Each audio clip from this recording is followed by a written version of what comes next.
Welcome to Talking History, a series of talks from Farnham U3A History Group.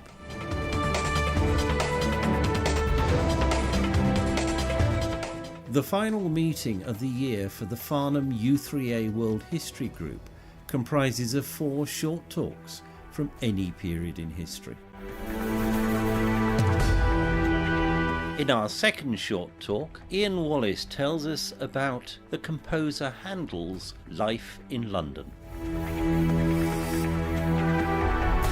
Now, another musician, George, or should I say George Frederick Handel, by the way, no statistic in this talk at all. The title of my talk really is Handel in England.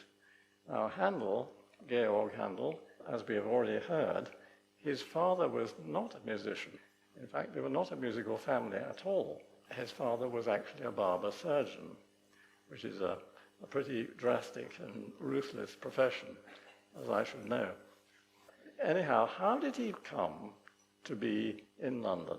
We've heard the arrival of the Queen of Sheba, and we probably all know the Messiah, the Hallelujah Chorus, the water music, and the coronation anthems that have been used in all coronations in recent years. So how did he become so famous and, as a German, coming to be in London at the centre of musical life?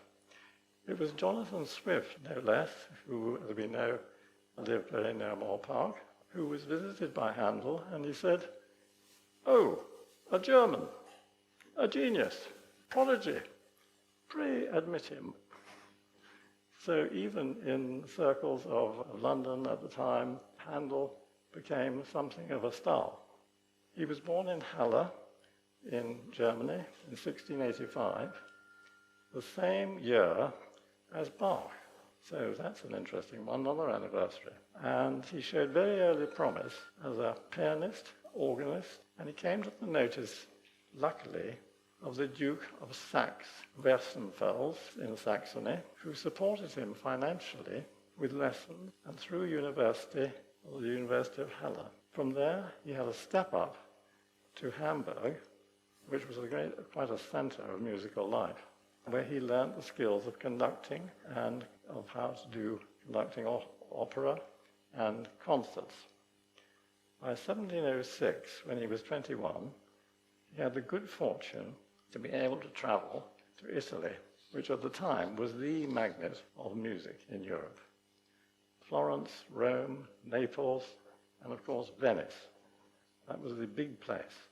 And he fell in love with opera, as one does. Of course, when you're in Italy, you have to. So we were thrilled to meet tutors like Scarlatti, Vivaldi, Corelli, and by the time he was 24, he had composed his first opera called Agrippina, which was premiered in Venice. So that was a pretty good start. He also fell in with the opera crowd, by which I mean all the divas, the tenors, the castrati, and all the useful patrons of the arts.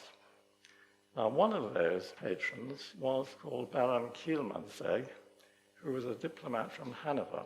And the other one, was very important, was Charles Montague, the Duke of Manchester, who invited him to London. Somehow, he wangled a leave of absence from the Elector of Hanover, where he had been appointed as a musical director for the cathedral there. Somehow he managed to wangle leave of absence to go to London in 1710. And of course, the son of the Elector of Hanover was soon to become George I. So that was rather fortunate. London was in a rapid phase of development after the Great Fire of London, and St. Paul's Cathedral was being completed, many city churches, concert halls, theatres. So London was absolutely buzzing at the time. In no time at all, the composer was being summoned by Queen Anne, and the first commission he had really was to perform and compose a birthday cantata for the court. Definitely he was on the up. Other patrons also wanted Handel to perform for them, and one of them was the Duke of Chandos, James Bridges, for whom he wrote anthems for his chapel.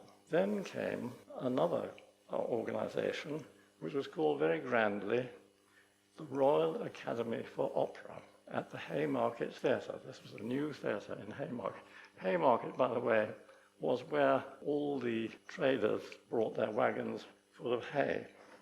It really was not a wonderful place for a theatre, but once you cleared the hay, it was all right. Then its first opera, which he composed, was called Rinaldo, all about crusaders liberating Jerusalem. And it was very, very popular. All the cognoscenti of London went to it, including the royal family. It was all in Italian. You had to buy a book of translation as you went in. Instead of your program, you had to buy this book. It was all very well. Queen Anne died in 1714, and by a curious chance, these dynastic Stuart marriages, his previous employer, as I mentioned, George Ludwig of Hanover, became George I of England. So in 1717, the new king gave a party on the River Thames, which went in barges from Whitehall to Chelsea. Handel's water music. Imagine that sounding on the Thames in barges with 50 musicians. It was a terrific performance. And as a result of this, he was granted a royal pension of £200 per annum. Now, £200 in those days was, well, fantastic. So by this time, you could say that Handel had really arrived. And he was also involved in teaching music to the children of the royal household. They adored him. So there must have been something very special about Handel and how he dealt with children. So that was quite an interesting thing.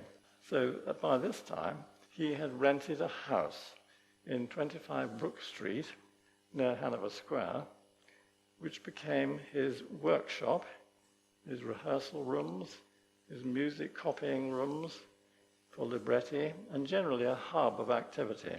If anybody has had the chance of going to the Handel house, it is really a fascinating place to go to. He had a librettist, fortunately, to help him, Nicholas Heim. Now, the Royal Academy got underway, and a series of opera seasons went by, with the opera company engaging the best singers from Europe, mainly from Italy. The stars, of course, that he had already met when he was in Venice and Florence and other places. So he attracted them to London for the first time. And that was really an outstanding achievement. Big voices, big personalities, as you can imagine. Let's go to one of those people, Francesco Senesino. He was a karate tenor, and he had a wonderful voice, was a wonderful actor. He was paid the princely sum of 1,000 guineas per season. That's what London was prepared to pay. You can multiply that, those of you who are statisticians.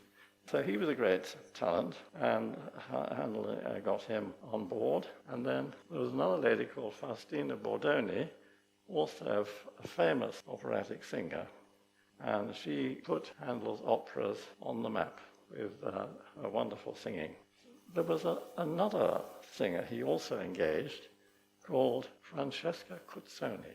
Now, she was a very high-spirited, wonderful coloratura soprano.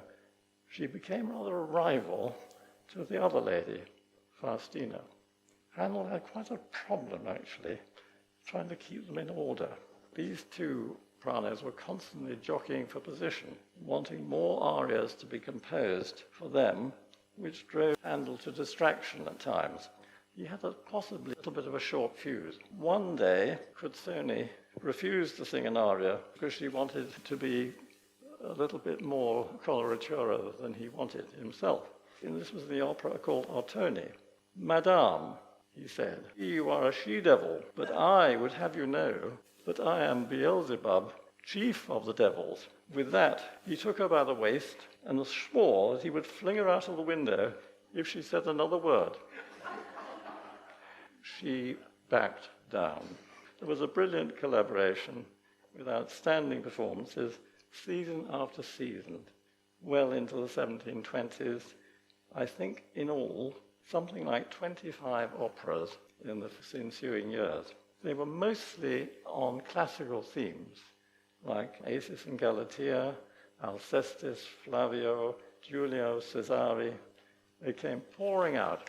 The opera house in Haymarket, this is a sort of slightly poor reproduction of the cartoon by William Hogarth, the painter, of all people coming to the Royal Academy Theatre, wheeling in, you might say, shed loads of money. This was the impression gained that the opera company was doing extremely well at this time. However, sadly, all good things come to an end at times, and it all fell apart with rivalries between all these operatic stars and factions amongst the patrons. And if that wasn't enough, there came the South Sea bubble when everybody lost their money. So all the financial backing was gone. Now, George I died in 1727, and George II came to the throne. So who should be asked to anthems for the coronation? Well, you've guessed, Handel. So we have, for example, Zadok the priest and the prophet anointed Solomon king, and King Shall Rejoice. These are coronation anthems. This was a high point in Handel's life. He mixed in wonderful company in the London artistic and literary circles with, as I say, Jonathan Swift, Alexander Pope, William Hogarth, and a lot of other people. They all got on extremely well. In 1733, he receives an honorary doctorate of music at Oxford, so that was a sort of high accolade. However, gradually, audiences lost interest in Italian opera for the failure to make money for his backers. It was said it was because of Handel's imperious and extravagant will. And Handel would say, I was only trying to keep up the standards. At the age of 52, he suffered a stroke, a palsy, affecting his right hand, which was really a disaster for a musician. Well, in those days, we didn't go to Frimley Park.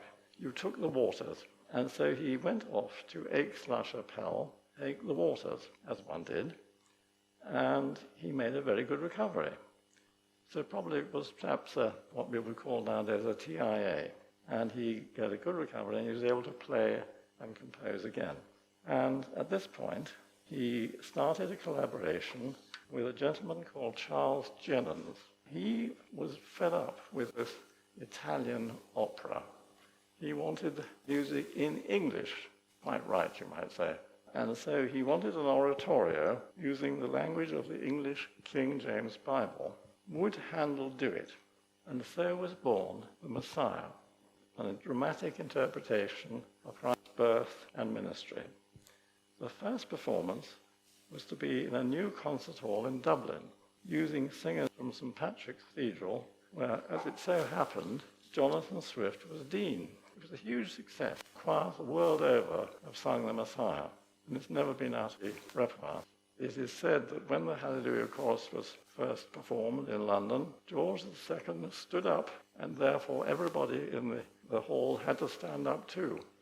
There followed many performances of charities in subsequent years, notably for Thomas Gorham's Foundling Hospital, in which William Hogarth was involved. Also, Handel gave charity concerts for an organization called the Decayed Musicians Benevolent Fund.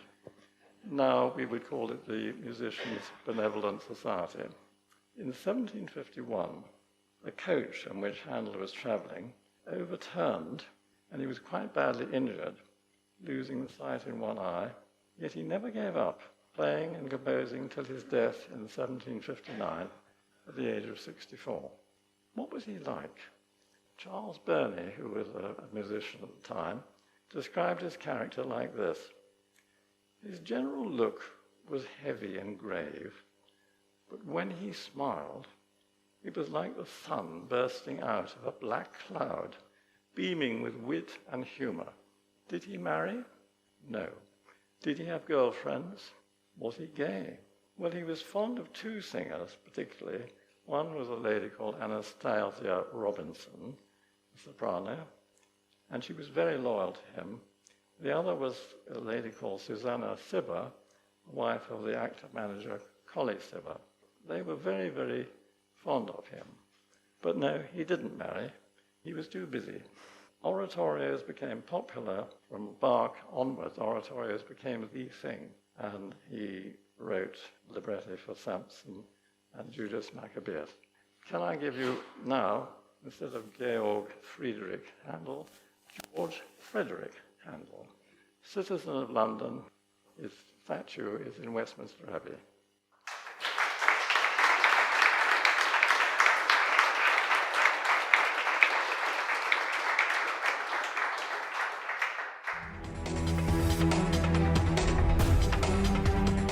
The views expressed in this talk are representative of the views held at the time of the material being discussed. They do not necessarily represent the views of the speaker, the Farnham U3A History Group, or the team at the Mr. T Podcast Studio. This podcast is produced by the Mr. T Podcast Studio in association with the Farnham U3A Group. Thank you for listening to this talk